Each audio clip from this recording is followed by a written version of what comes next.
नमस्कार, तुमच्या सगळ्यांचं पुन्हा एकदा खूप खूप स्वागत आहे।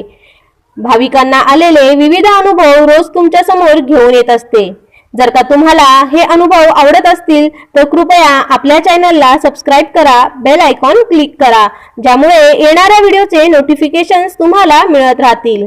आणि तुम्हाला तुमचे देखील काही अनुभव शेअर करायचे असतील तर ते तुम्ही मला कॉमेंटद्वारे फेसबुक किंवा इंस्टाग्रामवर लिहून पाठवू शकता। फेसबुक आणि इंस्टाग्रामची आयडी आपल्या प्रत्येक व्हिडिओच्या डिस्क्रिप्शन बॉक्समध्ये दिली आहे। तर चला आजच्या व्हिडिओला आपण सुरुवात करूया। नमस्कार, तुमच्या सगळ्यांचं पुन्हा एकदा खूप खूप स्वागत आहे। तर चला आजच्या अनुभवाला आपण सुरुवात करूया। जय गजानन माऊली। नमस्कार रेवतीताई, मी शंकर। मी इकडे मुंबईतच कामाच्या शोधात आलो होतो। तेव्हा राहण्याची सोय नव्हती, म्हणून मी एका मित्राच्या खोलीत राहू लागलो। त्याच्या खोलीत आधीच 2 जण राहत होते, म्हणजे मी धरून 4 जण त्या खोलीत राहत होतो। मी कधी असे इतर कुणाबरोबर राहिलेलो नव्हतो, पण मला मुंबई नवीन होती व इथली काहीच माहिती नव्हती।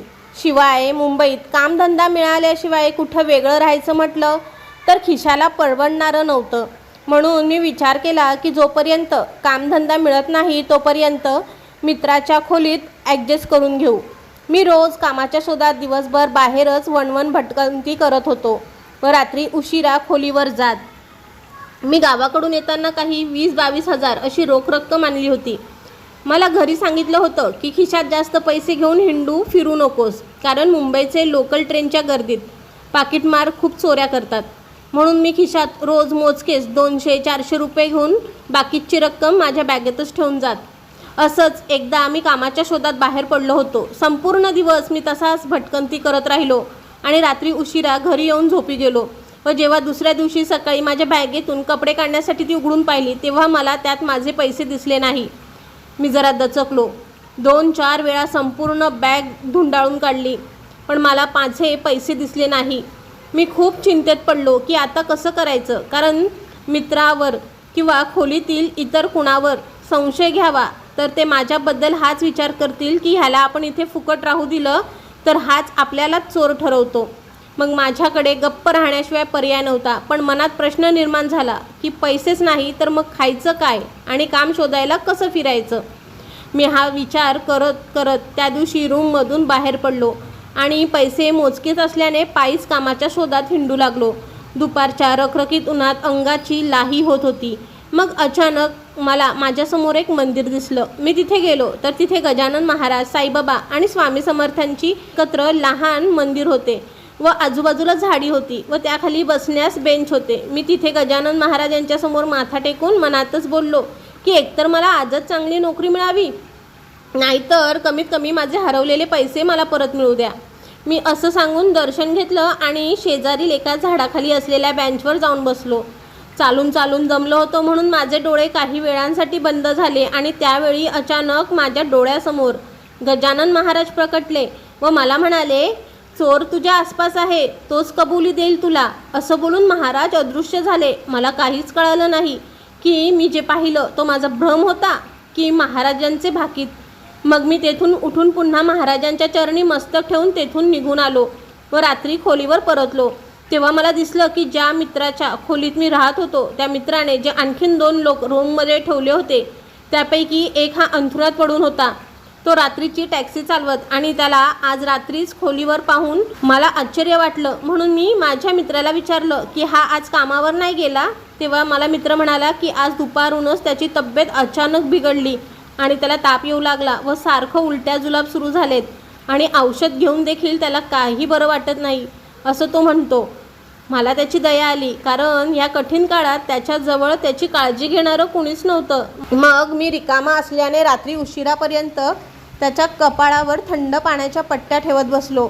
सकाळपर्यंत त्याचा ताप उतरला होता व त्याला थोडं बरं वाटू लागलं। मला त्याच्यासाठी बाहेरून चांगलं जेवण आणण्याची इच्छा होती, पण पैसे नसल्याने मी तसाच बसून होतो व मनातच बोललो की माझ्यासारखे दुर्दैव कुणावरही उडवू नये। मी इतर कुणाची तर सोडाच, पण स्वतःची देखील देखभाल नीट करू शकत नाही। मी असा विचार करत तिथेच बसलो असताना अचानक तो आजारी मित्र माझी क्षमा मागत मला म्हणाला की मी खूप वाईट आहे, माझी नीतिमत्ता ढासळली, म्हणूनच मला हे भोगावं लागत आहे. असं म्हणत तो रडू लागला. तेव्हा मला काहीच कळेना. मग तोच पुढे म्हणाला की माझ्या पॅन्टच्या खिशात तुझे पैसे ठेवले आहेत, मीच ते तुझ्या बॅगेतून चोरले होते, व पुन्हा एकदा माझी क्षमा मागू लागला. मी तर ते ऐकून अवाक झालो. काय प्रतिक्रिया द्यावी हे मलाच कळेना, कारण तो इतका आजारी होता की त्यावर राग संताप करणं हे मलाच पटत नव्हतं. मग मी त्यांच्या पॅन्टमधून माझे पैसे घेऊन तसाच बाहेर पडलो आणि चालत चालत निघालो. तेव्हा अचानक मला छान जेवणाचा वास आला. मान वळून पाहिलं तर शेजारीच एक पोळी भाजी केंद्र दिसलं. तिथे काही लोक बसून छान गरम जेवणाचा आनंद घेत होते. मग मलाही खूप भूक लागली होती, म्हणून मी देखील तिथे गेलो आणि मनसोक्त जेवलो. व जेव्हा तिथून पैसे देऊन निघणार तितक्यात माझ्या डोळ्यासमोर खोलीवरील त्या आजारी मित्राची झलक दिसली. मी मनातच विचार केला की तो आपल्याशी कसे का वागला असेल, पण आपण आपला माणुसकीचा धर्म सोडायचा नाही. आणि मग मी त्याच्यासाठी देखील जेवणाचे पार्सल घेऊन खोलीवर गेलो व त्याला जेवण दिलं.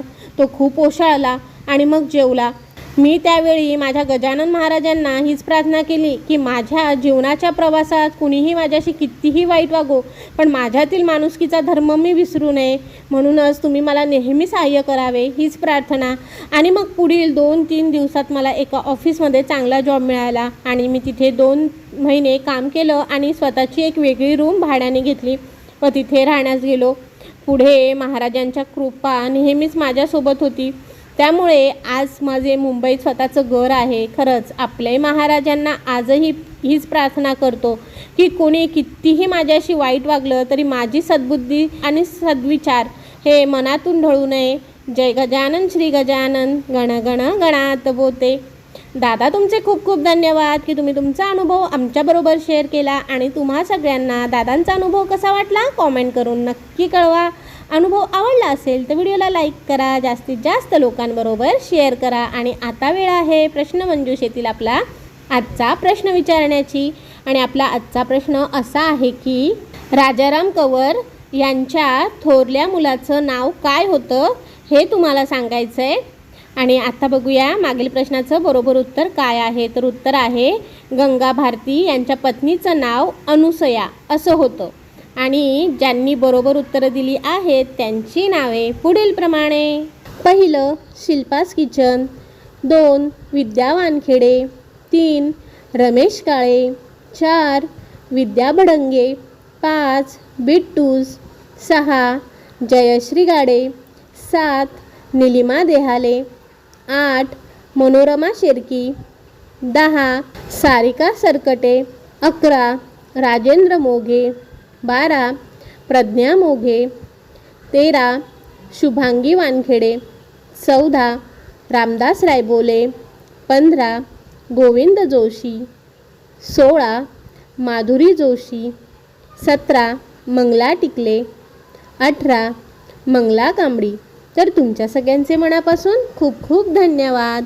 असाच जास्तीत जास्त सहभाग घेत राहा आणि बरोबर उत्तरं देत राहा. आणि जर का तुम्हाला आपला आजचा अनुभव आवडला असेल तर व्हिडिओला लाईक करा, जास्तीत जास्त लोकांबरोबर शेअर करा.